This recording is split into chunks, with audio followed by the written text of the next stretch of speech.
Welcome to The Jeweler's View. I'm Courtney Gray, metalsmith, educator, and creative business strategist. After 25 years in the jewelry industry, running one of the country's top metalsmithing schools, coaching artists, advising companies and organizations, and hosting interviews with some of the best in the craft, each week I share the lessons I had to learn the hard way so you can build a rhythm that supports your creative work, your values, and the life and business you actually want. Find tools, coaching, and my Transform course at CourtneyGrayArts.com, and let's get to work. We're all coming from our own background, and I've got women in my membership now and in Transform, also coaching clients who are coming from working in corporate America. They've been striving for these goals for a long time. You know what to look at, right? But when it comes to your own creative business and service, somehow it shifts gear big time and we get into a mindset of, I don't know how to do any of it. Right. So I think what we're trying to do with you all today, and Erin, I know you can help us simplify this in a way that makes it less daunting, less scary, less vulnerable, to look at the financials and build the numbers towards your goals. We're looking at investments in our life. What does it cost for us to live the life that we want to live? And then do we want that to shift? Do we want vacations in there? Of course we do. So for your business expense, you have to put your own payment in there. You have a jeweler's formula for selling your goods. And hopefully your own labor is included in that. And I can't tell you what to pay yourself, but whether it's $20 an hour, $50 an hour, $75 an hour, if it takes you 20 minutes to make something, then you prorate it based on that. So don't forget to put your hourly rate and what you want to bring home a month into your business expenses. This is one of the biggest topics for jewelers that I hear, Erin. I'm sure. For creatives is, what the heck do we pay ourselves? Yeah. Start with something. We need to see that money coming into your personal account as a labor charge at some point. I think many of us are stepping out of hobbyists into creative business owners. Let's assume we just looked at our numbers, right? We looked at what we're trying to manifest or build for our lives and our businesses, including our vacation time, including our tuition for our kid. We have that in front of us now. When you think about your pricing and you think about how do you want to price, right? So you have different types of pricing.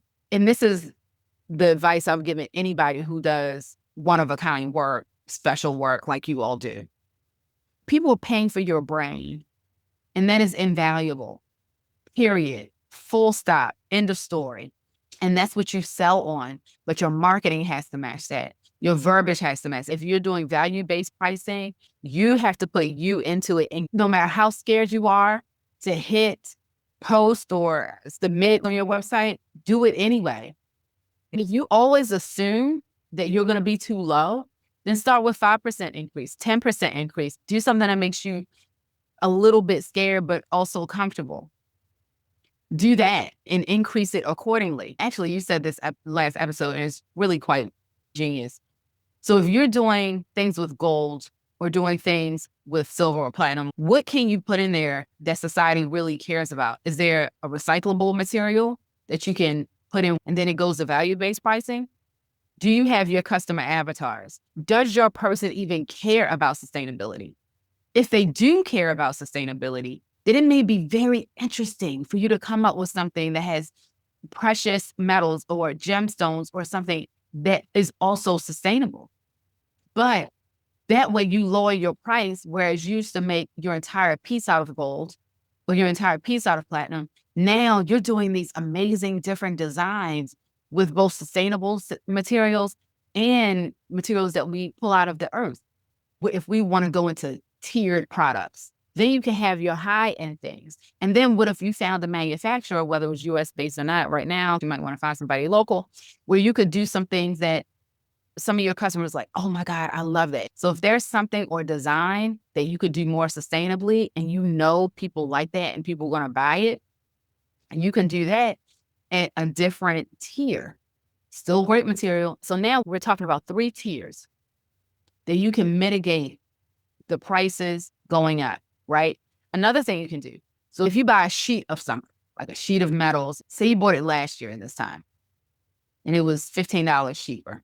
Do not factor that price in when you're selling it today. You got to factor in today's price for what that is. So when you think about it across the board now, you've mitigated your margins. And it's not dishonest. That's what it's going for today, right? Right. You're more skilled.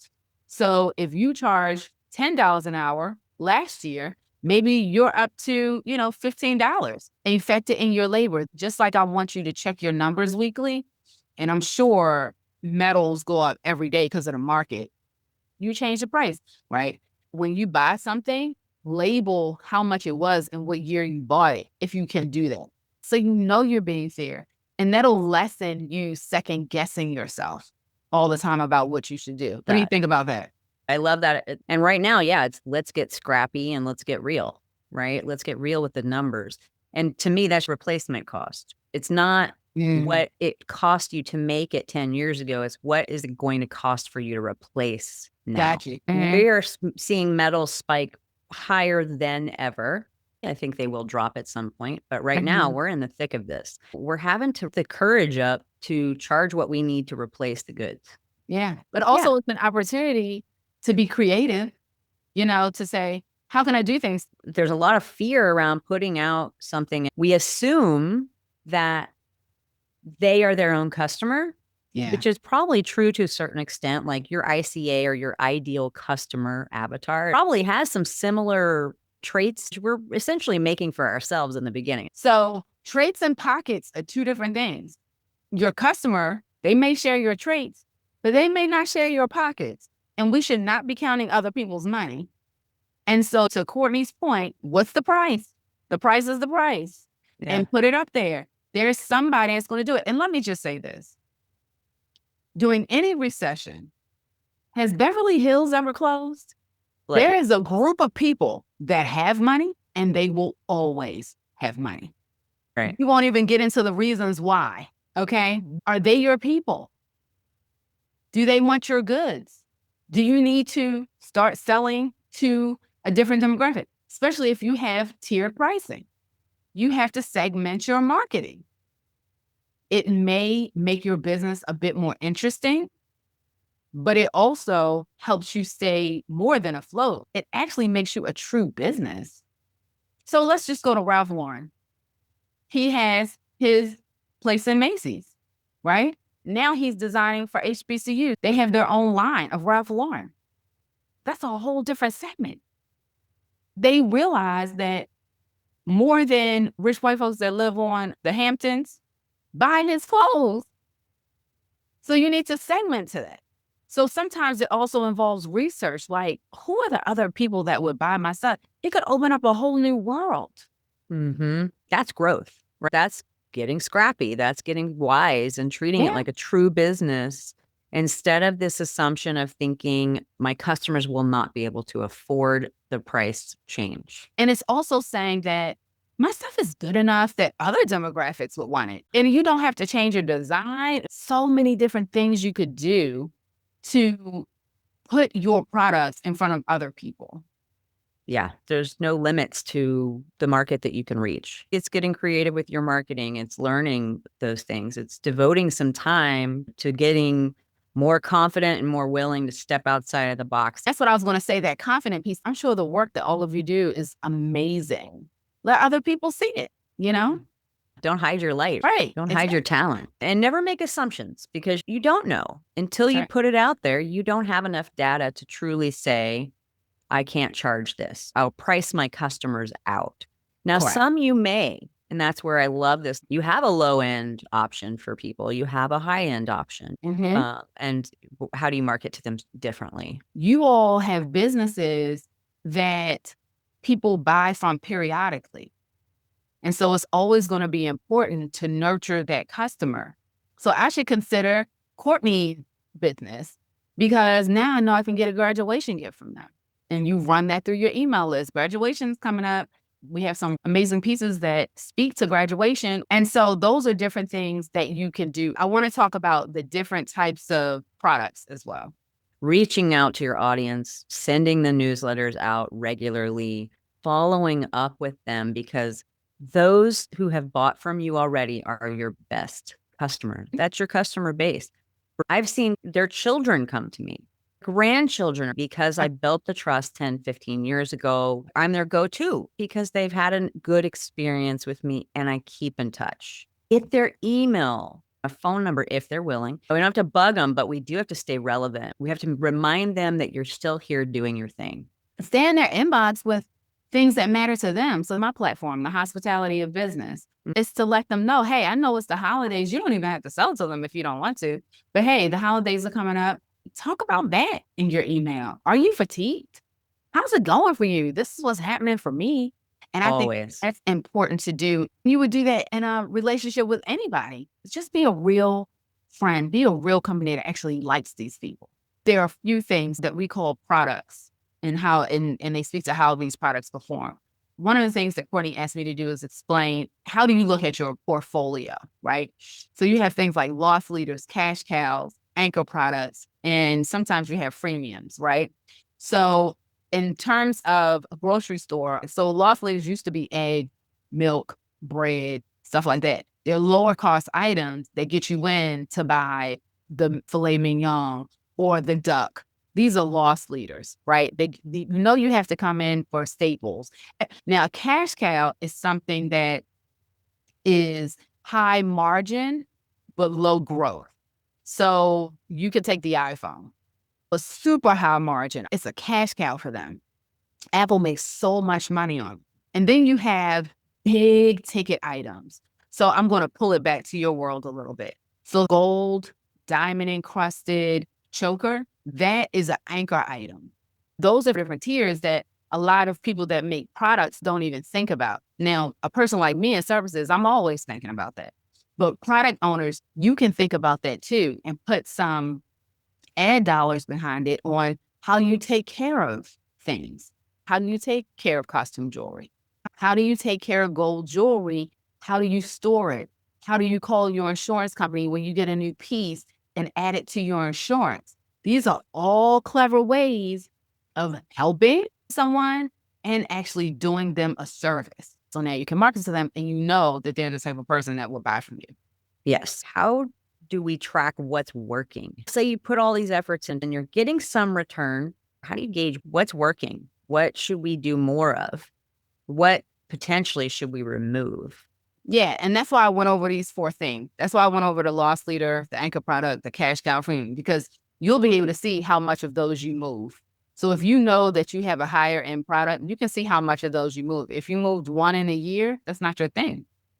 So let's say your anchor product isn't moving. You sold 1 of your higher end things in a year. Did you know who your customer was? Did you seek them out? And did you really push it? Where you vended, what did it cater to that crowd?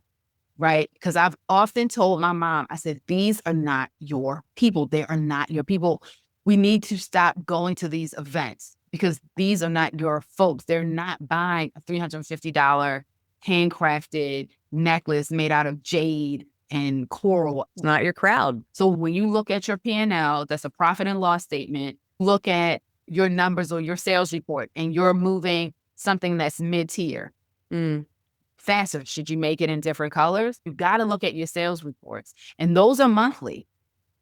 Look at your sales report and make determinations. And also talk to your customer, the people that bought it. Why did you buy it? Yep. And if somebody bought something else, hey, why did you buy this and not that? Ask those questions. I will say this. A lot of people don't realize how much work it is to have a business and how much thoughtfulness and intentionality goes into it. If you had to do a couple of things to start, you don't have to do all the things, but you definitely got to look at your sales reports. Definitely got to talk to your customer. That has to be a high priority. So 3 things: check your sales reports, check your money, and talk to your customers. And everything else you have to do will flow out of that. Some sort of foundation that's approachable here and that you can manage checking in on. It has to be doable. You have to block time on the calendar. The first thing we do in Transform is all about that. Do you have a digital calendar? If you're on paper still, it's fine. But you have to mark these things down or they Mhm. will get lost in the making. It'd be lovely if we lived in a world where you were a self-made jeweler and you could just make things, put them out a couple of times and they would sell. Yeah. I love that we started, Erin, in the last episode with knowing that baseline of what is it that you bring in? What do you want your life to look like? Mhm. What do those numbers look like? I have a song, and one of the lines in the song is, "From necessity, we create the recipe." I don't know where. That's it, right? When you need something, you'll find a way.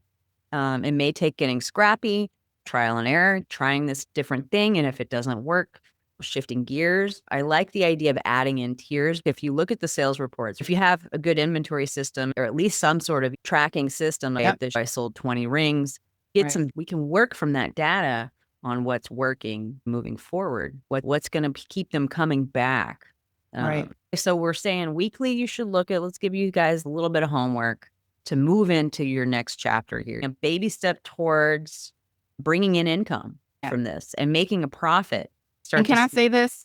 Like I've had to tell my mom, don't buy another thing. You got enough. Go ahead and make something from everything you have in here.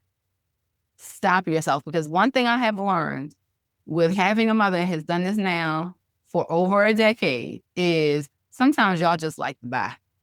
We love shiny things, Erin. Yeah. We love shiny things. Stop it. Give yourself a limit on what you're going to buy, right? It takes discipline. Discipline is built over time. Just do 1% better. Instead of me charging $150 because I'm scared to charge too much, I'm going to charge $155. That's a victory.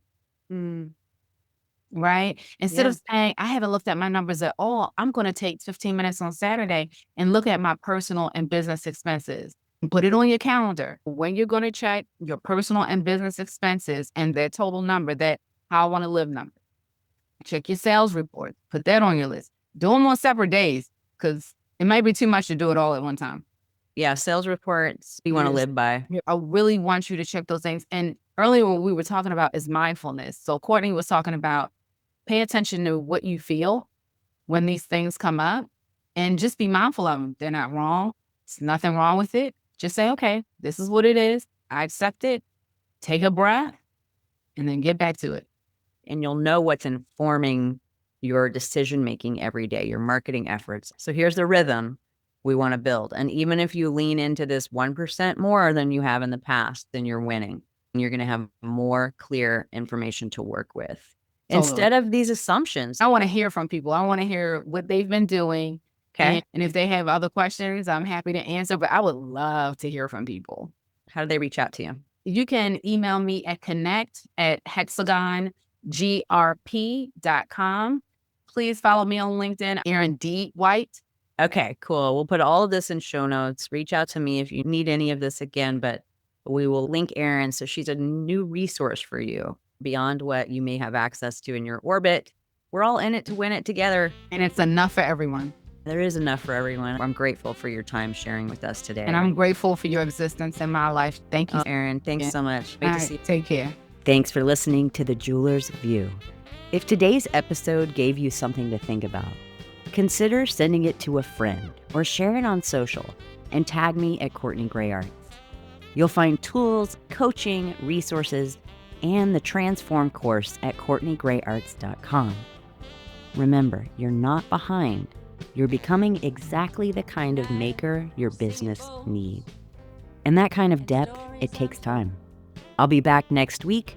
Same time, same tough love. Onward and upward.